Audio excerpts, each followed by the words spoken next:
Alors bonjour à tout le monde et bienvenue dans cette nouvelle vidéo, dans notre série de vidéos sur la notion de statistique inférentielle. Dans cette vidéo, nous parlons principalement de l'estimation de l'espérance. Alors juste avant de commencer, introduisons la notion d'estimateur en général. Alors dans la vidéo précédente, nous parlions donc de l'estimation et de ce qu'il en retournait et nous avions conclu en fait qu'il fallait estimer un paramètre P. Et ce qui est intéressant à savoir, c'est qu'estimer ce paramètre P revient à déterminer un estimateur de ce paramètre en soi. Donc ici, nous appelons le paramètre θ pour généraliser.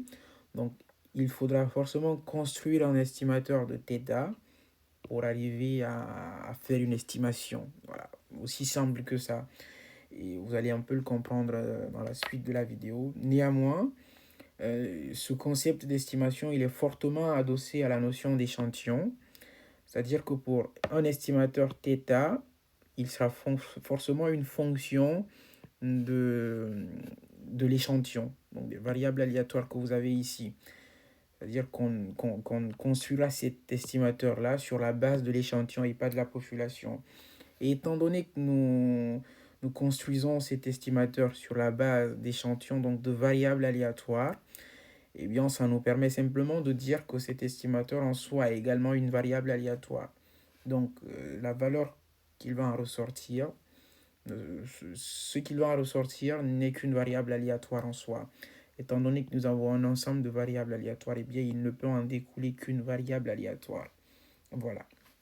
Donc, une fois que cela est dit, rentrons dans le vif du sujet, abordons la notion d'estimation de l'espérance. Alors, très souvent, lorsqu'on pose les lois, rappelez-vous, on parlait de la loi de Bernoulli, d'une variable aléatoire, pardon, qui suit une loi de Bernoulli de paramètre P. Eh bien, en fait, très souvent, on se rend compte que dans les lois que nous aurons, on va très souvent faire recours au concept d'espérance. Très souvent, le paramètre, il sera, pour pas dire la majorité des cas, en fait, il sera toujours une espérance. Ici, vous avez des exemples. Dans le cas de la loi de Bernoulli, vous avez donc le paramètre P de la loi de Bernoulli qui est l'espérance.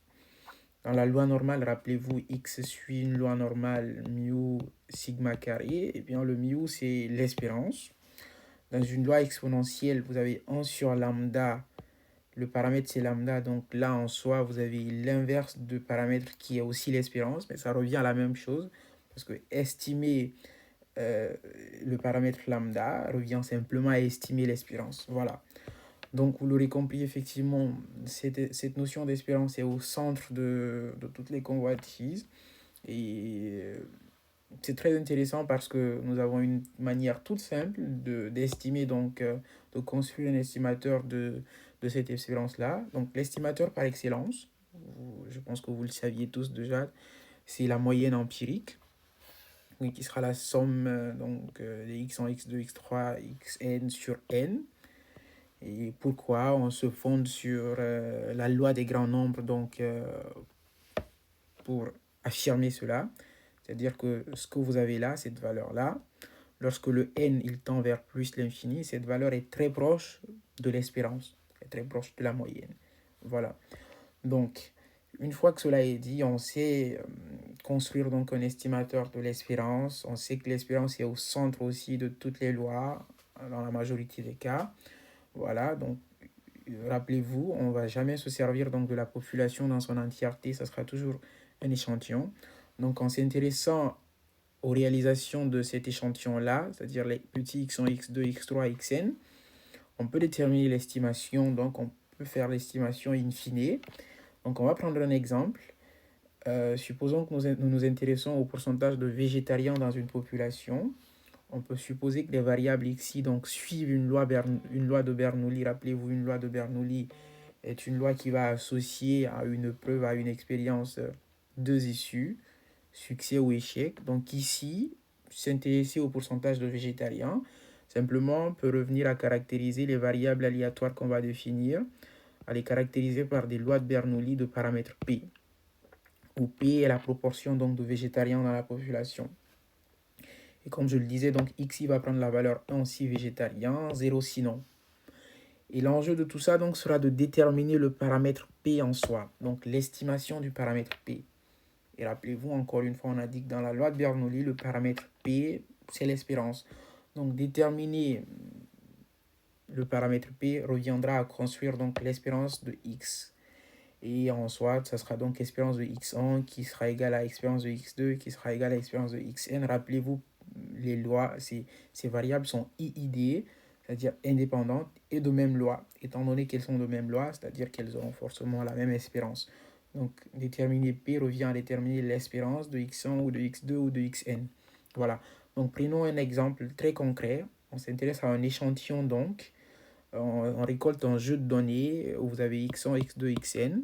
Ici, on a donc, en l'occurrence, nous avons 50 observations, 50 unités. Donc, nous avons un échantillon de taille 50. Voilà. Et à chaque fois, lorsque vous avez 0, ça veut dire que c'est le nom du coup, pas végétarien. Le 1, ça voudra dire végétarien. Et donc, ce qui est intéressant simplement pour construire cet estimateur, et donc pour faire une estimation de P, ça revient simplement à faire la somme des x1, x2, xn jusqu'à xn sur n. Donc, on fait la somme de tout ça, ce qui revient simplement à compter le nombre de 1, à diviser par le nombre total d'observations que vous avez. On en a 50. Et bon, je vous épargne le compte, mais nous avons 33, 1, donc du coup, vous avez 33 sur 50, ce qui vous fait en soi 66 sur 100, c'est-à-dire 66%. Donc 0,66, soit 66%. Donc le P en soi ici, on peut dire qu'une estimation de P ici est égale à 0,66. Vous voyez? Donc c'est là qu'il est intéressant de comprendre cela, de se rapporter à un échantillon et d'en établir une estimation. Une fois qu'on a l'estimation, on pourra finalement inférer en partant de cette estimation-là. Voilà, merci. Je vous dis à la prochaine vidéo. N'hésitez pas si vous avez des questions dans les commentaires. Merci, à la prochaine.